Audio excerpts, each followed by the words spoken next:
इसी क्लासेस में आपका स्वागत करता हूं। आज का चैप्टर है क्लास 10 का चैप्टर 8 जल संसाधन। ठीक है, आप सब जानते हैं आपकी बुक में ये चैप्टर दे रखा है। क्लास जो 10th है उसमें लेक्चर जो लेसन है वो 8 है और टॉपिक का नाम है जल संसाधन। ठीक है, आपको दिखाता हूं मैं आज। ये मान लीजिए हमारी अर्थ है, पृथ्वी। क्लियर है मेरी बात? पृथ्वी में आपको मैं बताऊंगा कि 71% इसमें आपका क्या दे रखा है, जल। और जो सेकंड पार्ट डिवाइड कर रखा है ऊपर 29% क्या है इसमें, स्थल। क्लियर है यहाँ पे? अब स्थल को एक बार हम छोड़ देते हैं, हम जल की बात करेंगे इसमें सिर्फ। ठीक है, अगर इस 71% जल को हम मान लेते हैं एक बार 100%। ठीक है, अगर अर्थ के अकॉर्डिंग हम डिवाइड करते हैं इसे तो 100% में आपको मिलेगा 97% क्या है इसमें, खारा पानी। और 3% जो है वो जल उपयोग हेतु है। क्लियर है? देखना दोबारा एक बार। ये आपकी जो अर्थ थी, अर्थ में 71% क्या है इसमें, जल। और 29% क्या था, स्थल। फिर 71% जल में से आपको देखने को मिलेगा 97% क्या है, खारा पानी। अगर 100% मान लेते हैं, इसे हम क्या मान लेते हैं 100%, तो 97% क्या है, खारा पानी। और 3% क्या है, जल उपयोग हेतु है। ठीक है, अब आगे देखेंगे। फिर इस 97% को हम एक बार छोड़ देते हैं। इस जो 3% है, जो ये 3% है, इसको हम इस थर्ड डायग्राम के अंदर देखते हैं। इसमें आपको देखने को मिलेगी 69% इसमें क्या है, ग्लेशियर। ग्लेशियर मीन्स हिमालय पर्वत है, अंटार्कटिका है, आर्कटिक है। यहाँ पे जो बर्फ के टीले हैं, बर्फ के पहाड़ आप जैसे कह सकते हो, वो ग्लेशियर होते हैं। क्लियर है मेरी बात? 69% ये है। 30% आपको मिलेगा इसमें भूमिगत रूप में। 30% क्या मिलेगा, भूमिगत रूप में, जैसे जमीन के अंदर है, तालाब है, इन चीजों को लेकर के आप देख सकते हैं। ठीक है, बाकी 1% जल क्या है, मानव उपयोग के लिए है। 1% जल क्या है, मानव उपयोग के लिए। मतलब आज आप और जो हम लोग इसे यूज कर रहे हैं, ऑल ओवर वर्ल्ड जो इसे यूज कर रहे हैं, वो सिर्फ कितना परसेंट है, 1%। क्लियर है ये चीज आपकी? अब आप देखते हैं कि भारत में हमें जो जल की आवश्यकता है, भारत में जो हमें जल की आवश्यकता है उसको हम देखते हैं एक बार, कि भारत में कुल उपयोगी जल कितना है, 1869 बिलियन क्यूबिक मीटर। क्लियर है मेरी बात? ये आपके साथ समझ गया। उसके बाद इसमें से केवल 1123 बिलियन क्यूबिक मीटर जल उपयोगी है। ठीक है, मतलब उपयोगी जल कितना है, 1869। उसमें से 1123 जो बिलियन क्यूबिक मीटर जल है वो उपयोगी है, जो मानव उपयोग उसे करता है। ठीक है, इस मानव उपयोगी जल में से, मतलब इस मानव उपयोगी जल में से 690 बिलियन क्यूबिक मीटर सतही जल है। 690 बिलियन क्यूबिक मीटर क्या है, सतही जल। ठीक है, उसके बाद 433 बिलियन क्यूबिक मीटर क्या है, भूजल। मतलब अगर पृथ्वी को आप दो भागों में डिवाइड करते हो कि एक तो आंतरिक जल और एक बाह्य जल, जो पृथ्वी के ऊपर में प्राप्त होता है वो, और एक पृथ्वी के अंदर में प्राप्त होता है जो। तो पृथ्वी के अंदर कितना है, 433, और पृथ्वी के ऊपर कितना है, 69। क्लियर है मेरी बात? आगे देखो, इसमें आप देखेंगे आप सन 2000 में, जब हमारी सदी स्टार्ट हुई, 21वीं सदी, तब से हम हमारे भारत का आंकड़े निकालते हैं कि तब से लेकर आज तक कितने जल की आवश्यकता हुई है। तो देखो, सन 2000 में भारत में कुल जल की आवश्यकता 634 बिलियन क्यूबिक मीटर थी। ठीक है, सन 2000 में कितनी थी भारत में जल की आवश्यकता, 634 बिलियन क्यूबिक मीटर, क्योंकि जनसंख्या क्या थी, कम। पर 2025 में यह मांग बढ़कर कितनी हो जाएगी, 1023 बिलियन क्यूबिक मीटर। क्लियर है मेरी बात? तो आपको एक चीज देखने को मिलेगी कि जहां सन 2000 है और 2025 है, तो हम 25 साल का जो डिफरेंस देखते हैं, तो उसमें सदी की स्टार्टिंग में क्या है, 634 क्यूबिक बिलियन मीटर, और उसके बाद 2025 तक आवश्यकता कितनी हो जाएगी, 1023 बिलियन क्यूबिक मीटर। चलो आगे, इसका महत्वपूर्ण कारण क्या है? अगर हम देखें कि जल की इतनी आवश्यकता क्यों हो रही है, तो उसका महत्वपूर्ण कारण क्या है? कारण है तीव्र जनसंख्या और वैश्विक उष्णता। आप सब जानते हैं वैश्विक उष्णता, ग्लोबल वार्मिंग वगैरह कितनी चल रही है, सब जानते हैं हम। गर्मी कितनी पड़ रही है, पहले की तुलना में आज के मौसम उतने रहे नहीं है उस तरीके से अनुकूल, सब कुछ उथल पुथल हो चुका है मानवीय क्रियाओं के द्वारा, और जनसंख्या भी उतनी ही तीव्र गति से बढ़ती जा रही है। तो जब जनसंख्या बढ़ेगी तो आवश्यकताएं भी बढ़ेगी, और आवश्यकताएं संसाधनों का दोहन का जिम्मेदार है। देखिए आगे, अब नेक्स्ट पॉइंट क्या है, आजादी के बाद। ठीक है, अब हम पहले हमने निकाला हमारा रेशियो 2000 से लेकर 2025 तक का। अब हम आजादी 1947 की बातें करते हैं हम आपसे। तो आजादी के बाद पंचवर्षीय योजनाओं के माध्यम से बहुउद्देशीय जल परियोजनाएं आरंभ की गई। क्लियर है मेरी बात? पंचवर्षीय योजनाओं का मतलब क्या है, जैसे मान लीजिए भारत आजाद हुआ 1947 में, संविधान बनते बनते लागू होते होते 1950 हो गया। ठीक है, 26 जनवरी 1950 को आप लोग सब जानते हैं कि भारत क्या हुआ, संविधान लागू। ठीक है।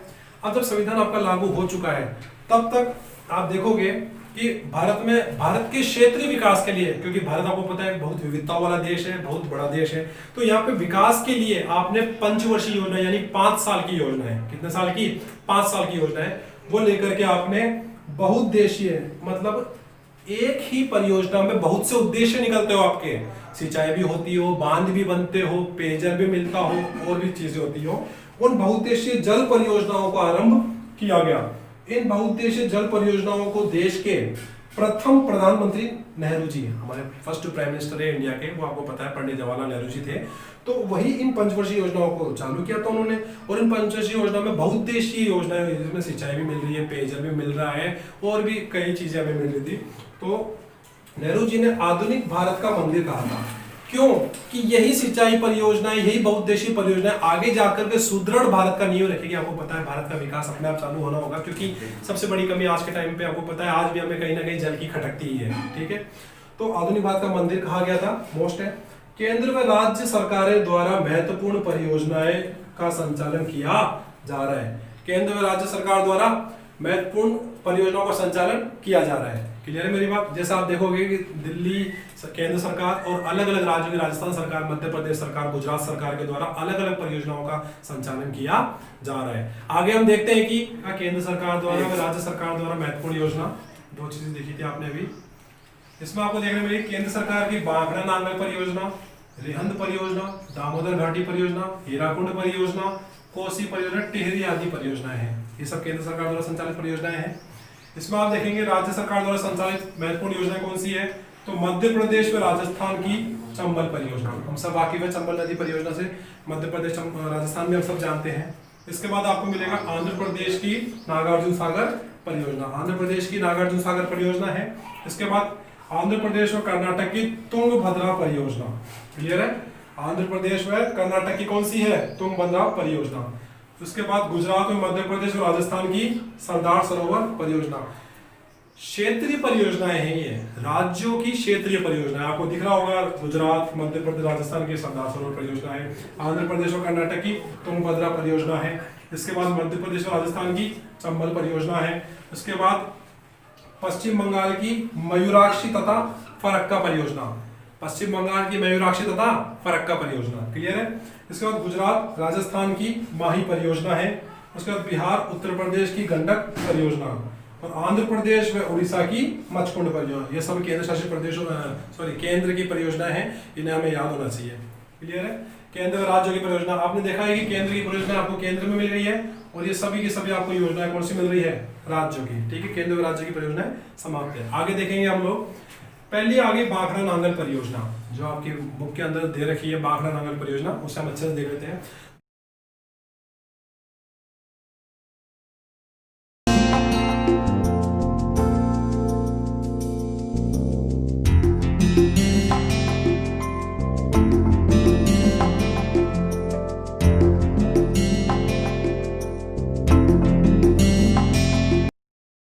देखिए 1948 में आपकी बांकड़ा नांगल परियोजना बनना स्टार्ट हुई और 1963 में ये पूर्ण हो चुकी थी। क्लियर है? इसके बाद ये परियोजना बनी हुई है सतलज नदी पर, जो कि हिमाचल प्रदेश में बिलासपुर के निकट स्थित है। क्लियर है? सतलज नदी पर हिमाचल प्रदेश के बिलासपुर पर निकट है, स्थित है, सॉरी। पश्चिम बंगाल, हरियाणा, राजस्थान की संयुक्त परियोजना और इसका उद्देश्य क्या है, सतलज तथा यमुना के मध्यवर्ती भागों में सिंचाई, पेयजल, विद्युत की आपूर्ति कराना। आप देखोगे कि आपका जो राजस्थान वाला एरिया है, यहाँ पे ऊपर इसकी सतलज नदी है और नीचे आपका ये यमुना वाला एरिया है, जो आपके आगे गंगा में मिल जाता है। क्लियर है? तो इसके मध्य वाले एरिया के अंदर सिंचाई हेतु, विद्युत हेतु आपकी ये परियोजनाएं बनाई हुई है, जिसमें आपकी सिंचाई का, पेयजल का और विद्युत का कार्य ये पूरा करती है। इसमें आपके 2 बांध बनाए गए हैं। पहला बांध आपको मिलेगा बांकड़ा और आगे आपको दूसरा बांध मिलेगा नांगल। क्लियर है? दूसरा बांध आपका नांगल है। क्लियर है? इसके बाद आप देखोगे बांकड़ा में 500 पंजाब के अंबाला में बनाए गए हैं। 2 बांध का बनाए गए पंजाब के अंबाला में। तो पहला कौन सा है, बांकड़ा, 518.16 मीटर क्या है, लंबा। देखिएगा 518.16 मीटर क्या है, ये लंबा। उसके बाद इस 167.64 मीटर ये क्या है, ऊंचा बांध। क्लियर है? आगे आप देखोगे इस बांध की विशेषता क्या है, तो ये सीमेंट तथा कंक्रीट से निर्मित विश्व का सीधे खड़े बांधों में से एक है, ठीक है, सीमेंट व कंक्रीट से निर्मित विश्व के सीधे खड़े बांधों में से एक बांध है ये। क्लियर है। इसके बाद सेकंड आपको देखने को मिलेगा, बांकड़ा से 13 किलोमीटर नीचे नांगल, बांकड़ा से 13 किलोमीटर नीचे क्या है, नांगल नामक स्थान पर बनाया गया बांध है। क्लियर है। इस बांध में से कुछ नहर परियोजनाएं निकाली गई है सिंचाई इनके लिए। क्लियर है, कृषि में सिंचाई के लिए।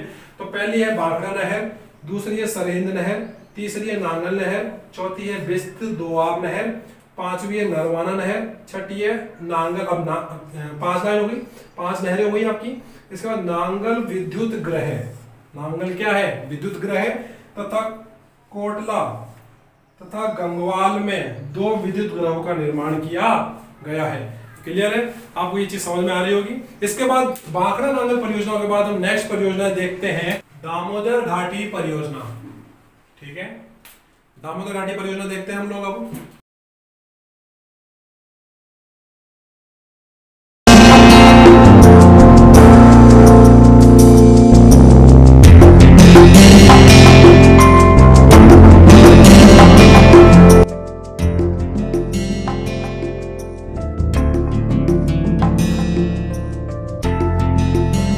आप देखोगे दामोदर घाटी परियोजना में पश्चिम बंगाल में झारखंड की परियोजना ही है।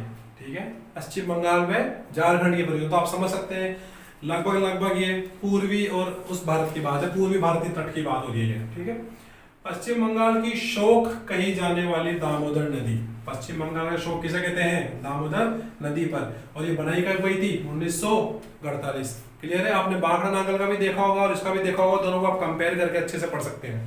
ठीक है, छोटा नागपुर के पठार के पूर्व की ओर, छोटा नागपुर के पठार के पूर्व की ओर, बिहार में झारखंड में 290 किलोमीटर, पश्चिम बंगाल में 240 किलोमीटर बहकर हुगली नदी में बाराकर, बोकारो, कोनार इसकी सहायक नदियां हैं। क्लियर है, देखो एक बार अच्छे से आप लोग, छोटा नागपुर के पठार के जो पूर्व में बिहार में झारखंड में 290 किलोमीटर बहती है ये।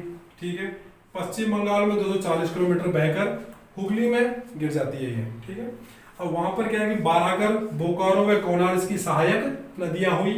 ठीक है, सहायक नदियों को मतलब आप समझ सकते हैं, जैसे मान लीजिए कोई नदी बह रही है, ये नदी बह रही है तो इस नदी की सहायक नदियां हो गई है जो इसके जल को बड़ा करती है। जैसे मान लीजिए कि बाराकर है तो ये बाराकर हो गई, बोकारो है तो ये बोकारो हो गई, इसका कोनार है तो ये कोनार हो गई। क्लियर है, और ये जो मेन नदी है ये आपकी दामोदर घाटी परियोजना होगी। क्लियर है मेरी बात, आगे चलो। इस नदी के द्वारा 18,000 वर्ग किलोमीटर बाढ़ व अपर्दन से प्रभावित इसलिए, मतलब इस नदी के द्वारा 18,000 किलोमीटर, 18,000 वर्ग किलोमीटर का जो एरिया है वह बाढ़ और अपर्दन, अपर्दन का मतलब होता है कि जैसे मान लीजिए नदी बह रही है तो नदी अपने साथ में मिट्टी को भी लेकर के जब बहती है तो उसे अपर्दन कहते हैं। मिट्टी अपर्दन मतलब अपने साथ में मिट्टी को भी लेकर के बहना, मिट्टी अपर्दन कहलाता है। क्लियर है, और बाढ़ का अर्थ है कि इस नदियों में मान लीजिए पानी तेज आ जाए, इस नदियों में बारिश के द्वारा पानी तेज आए तो इस नदी का भी बहाव क्षेत्र बड़ा होगा तो उस पूरे एरिया को डुबा सकता है। ठीक है, तो बाढ़ और अपर्दन से बचने के लिए आगे देखिए, भारत सरकार ने अमेरिका, देखो 2 परियोजनाओं का कंपैरिजन हो रहा है इस जगह। ठीक है, एक तो भारत सरकार का और एक अमेरिका। तो अमेरिका को देखो आप, अमेरिका के टेनेसी, TVC, टेनेसी घाटी परियोजनाओं के अनुरूप, अमेरिका की टेनेसी घाटी परियोजना के अनुरूप भारत सरकार की दामोदर घाटी परियोजनाओं निगम की स्थापना की गई है। क्लियर है, मतलब अमेरिका के टेनेसी के अकॉर्डिंग भारत सरकार की दामोदर घाटी परियोजनाओं का निर्माण किया गया है। आगे देखोगे, इस परियोजनाओं का उद्देश्य पश्चिम बंगाल व झारखंड नदी घाटी के आर्थिक विकास व जीवन स्तर में सुधार करना है। आप समझ सकते हो कि जब भी किसी एरिया में अगर नदी घाटी परियोजना जाएगी तो वहाँ पानी की उपलब्धता होगी, पानी की उपलब्धता होगी तो वहाँ पे कृषि क्षेत्र हो सकता है, सिंचाई कर सकते हो आप, तो अपने आप आर्थिक जीवन, क्योंकि कृषि करेंगे आप समझ सकते हैं, कृषि के बाद उन फसलों को आप बेचेंगे तो मार्केट में उसमें पैसा आएगा आपके पास, तो आपका आर्थिक जीवन स्तर अपने आप ऊंचा उठता हो जाएगा। क्लियर है मेरी बात, आगे देखो। अब क्या है कि बाराकर नदी पर मैथान बांध है, बाराकर नदी पर कौन सा है, मैथान, बाल पहाड़ी व तिलैया बांध है। ठीक है, अब जैसा आपको बताया था कि बाराकर नदी है, दामोदर घाटी की जो सहायक नदियां नहीं है, बाराकर आ गई, बोकारो आ गई, इन नदियों में बांट दिया गया है कि बाराकर में कौन सा है, मैथान बांध, बाल पहाड़ी व तिलैया बांध। बोकारो नदी पर कौन सा है, बोकारो बांध, क्लियर है। और कोनार नदी पर कोनार बांध, तो डिवाइड कर दिया। 12 बोकारो हो गया आपका, बाराकार आ गया और कोनार आ गया, तीनों अलग अलग बांध बनाए जा रहे हैं।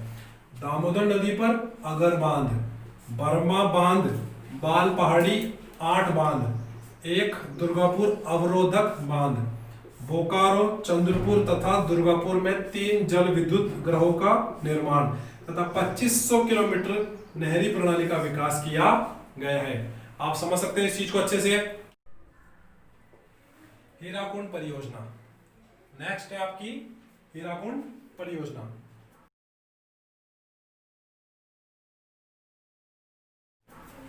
उड़ीसा के शोक के नाम से प्रसिद्ध महानदी पर केंद्र सरकार की परियोजना।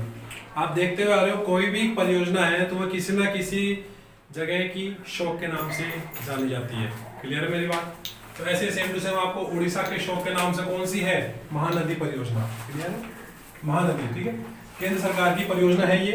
आगे देखोगे आप, महानदी का जो उद्गम स्थल है वह छत्तीसगढ़ में बस्तर की पहाड़ियां, छत्तीसगढ़ आप मान लीजिए जैसे आपका ये छत्तीसगढ़ का एरिया है, तो यहाँ पे कोई बस्तर की पहाड़ियां होंगी और बस्तर की पहाड़ियों से ये आपकी नदी बहती है, क्लियर है।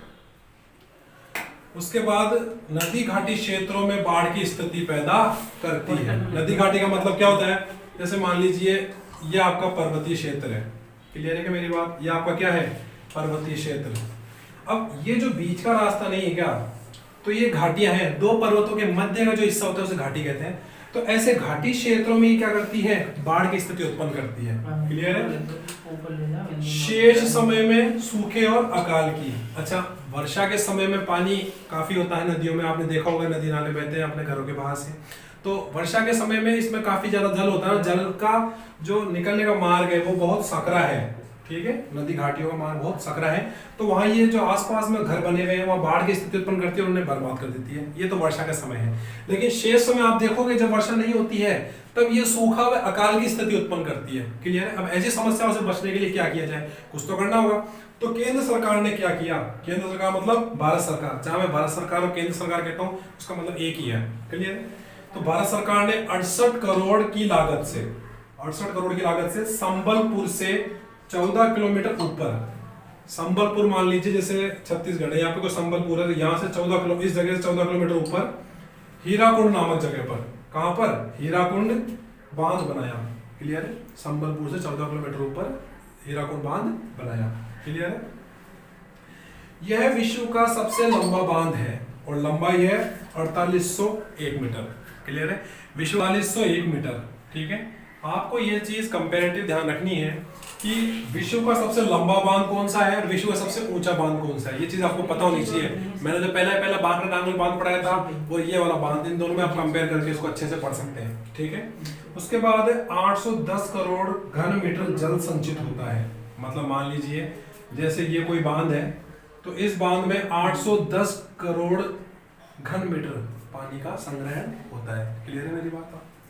उसके बाद इसके अलावा तिकरपाड़ा, ये तिकरपाड़ा है, इसके अलावा तिकरपाड़ा व नराज 2 अन्य बांध बनाए गए हैं, ठीक है। इसके ही अलावा 2 अन्य बांध बनाए गए, एक तो क्या नाम है तिकरपाड़ा, दूसरा क्या है नराज। और ये हम सारी बात कौन सी कर रहे हैं, हीराकुंड परियोजना की, क्लियर है। आगे देखेंगे, अब 2 चरणों में निर्माण हुआ है, कितने चरणों में हुआ है, 2 चरणों में, पहला चरण दूसरा चरण। तो हम दोनों चरणों को देखेंगे अच्छे से। उड़ीसा के संबलपुर जिले में हीराकुंड बांध, पहला तो कौन सा है, उड़ीसा के संबलपुर जिले में हीराकुंड बांध तथा इसके दाहिनी ओर बोरगढ़ नहर व बाईं ओर सैसन व संबलपुर नहर, ठीक है। हीराकुंड बांध बनाना है, हीराकुंड बांध के दाहिनी और बाईं ओर दोनों तरफ आपको नहर लेकर चलनी है, ठीक है।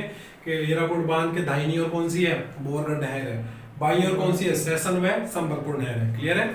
आगे देखो आप, प्रणाली को विकसित किया गया है, क्लियर है, दोनों चीज समझा दी मैं आपको अच्छे से। अब सेकंड चरण में क्या हुआ है, सेकंड चरण में हुआ है कि 4 विद्युत ग्रहों का निर्माण किया गया है, विद्युत ग्रहों का निर्माण किया गया है विद्युत की आपूर्ति के लिए, क्योंकि आपको पता है किसी भी परियोजना का कोई एक उद्देश्य नहीं होता है, इसके बहुत सारे उद्देश्य होते हैं, तभी उसे बहुउद्देशीय परियोजना कहते हैं, क्लियर है। पहला उसका उद्देश्य होता है सिंचाई के लिए जल, ठीक है, सिंचाई के लिए जल उपलब्ध कराना, दूसरा होता है उसका विद्युत के लिए जल उपलब्ध कराना, तीसरा होता है उसका पेयजल के जल उपलब्ध कराना। अच्छा, ठीक है, क्लियर है। इसके बाद आपको हम देखने को मिलेगी राजस्थान सरकार की योजनाएं। ठीक है, इसके बाद जो नेक्स्ट टॉपिक आएगा आपका वो क्या आएगा, राजस्थान सरकार की योजनाएं। ठीक, आई होप आज की वीडियो आपको समझ में आई होगी। अगर फिर भी कोई समस्या है तो कमेंट बॉक्स में कमेंट करें और अपने फ्रेंड्स के साथ शेयर करें, लाइक करें। Thank you.